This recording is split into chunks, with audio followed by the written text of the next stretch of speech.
BPSC छात्रों को लेकर सर लगातार उन्होंने सवाल उठाए कि पेपर लीक हो गया है बिहार में। उसको लेकर लेकिन उनके साथ प्रोटेस्ट कर रहे थे, उनको लाठीचार्ज किया गया, वाटर कैनन का इस्तेमाल किया। तो सर आपकी क्या राय है इस पे? क्या उनके साथ बर्बरता नहीं हुई? नहीं, बिल्कुल भाई, मैं बिल्कुल मानता हूँ। सबसे पहली बात तो मैं कतई इस बात का पक्षधर नहीं हूँ कि किसी के भी ऊपर लाठी चलाई जाए। लोकतंत्र में विरोध करने का अधिकार हर किसी को होता है और विरोध के अपने-अपने तरीके होते हैं। कुछ लोग प्रदर्शन कर कर, कुछ लोग आंदोलन कर कर, कुछ लोग हड़ताल कर कर, अलग-अलग तरीके से लोग अपने आक्रोश को सरकार के समक्ष रखने का काम करते हैं। ऐसे में एक शांतिपूर्वक प्रदर्शन जो छात्रों के द्वारा चल रहा था, उसके ऊपर इस तरीके से बर्बरता से लाठी चलाना, कतई मैं निंदा करता हूँ। पर हाँ, साथ ही में मैं इतना भी मानता हूँ कि छात्रों की इन मांगों को सरकार को गंभीरता से लेना ज़रूरी है। देखिए, गड़बड़ी तो हुई है इसमें कहीं न कहीं, इससे तो कोई झुठला नहीं सकता।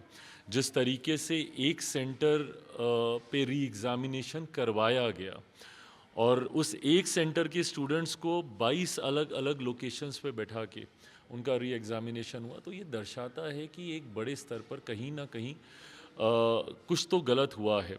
ऐसे में बीपीएससी की ये ज़िम्मेदारी बनती है कि इसकी जांच पहले तो कराए, उस स्तरीय जांच होनी चाहिए। मैं इस बात का पूरी तरीके से पक्षधर हूँ और साथ ही में किसी बच्चे के साथ कोई अन्याय ना हो, उसके लिए ज़रूरी है कि सारी जगह पे एक जगह पे री एग्ज़ामिनेशन कराने से आपने 2 अलग-अलग आपने लॉट बना दिया। ये कहीं न कहीं किसी एक को के साथ पार्शियलिटी की तरह दिखेगा। छात्रों में, समाज में और भविष्य के लिए एक प्रेसिडेंस सेट करने की ज़रूरत है कि भविष्य में कभी ऐसी कोई घटना ना घटे या इस तरीके का हम कोई गलत प्रेसिडेंट यहाँ से ना सेट करें कि आगे भी एग्ज़ामों में 2-2 बार कराने की नौबत आए। अगर हो तो एक ही साथ सारे एग्ज़ाम दोबारा होने चाहिए, इस बात का मैं पक्षधर हूँ। मैंने गठबंधन के भीतर भी कई बार अपनी इन बातों को रखा है। गठबंधन का सहयोगी हूँ, मेरी अपनी मर्यादाएँ हैं।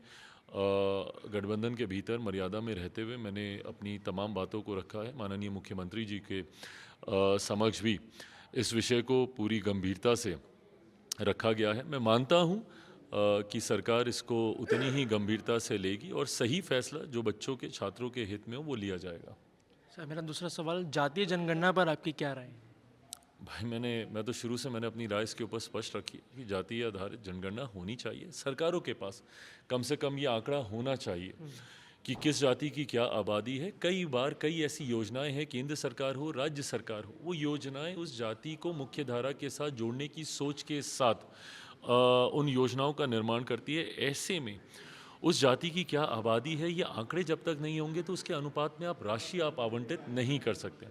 मैं व्यक्तिगत तौर पे 21वीं सदी का पढ़ा लिखा युवा हूँ। मैं जात-पात, धर्म, मज़हब में मैं विश्वास नहीं रखता, पर ये भी मानना होगा कि ये कड़वी सच्चाई है हमारे देश की। और ऐसे में जब जातियों के आधार पर डिस्क्रिमिनेशंस होते हैं, भेदभाव होते हैं, इसी सोच के लिए कई नीतियाँ बनाई जाती हैं उन जातियों को मुख्य धारा के साथ जोड़ने के लिए। ऐसे में ये आंकड़े सरकार के पास ज़रूर होने चाहिए। कई बार माननीय न्यायालय के द्वारा भी अलग-अलग जातियों की आबादी को लेकर सवाल पूछे जाते हैं। ऐसे में ये आंकड़े सरकार के पास हों, इसके लिए ये जातीय जनगणना होनी चाहिए।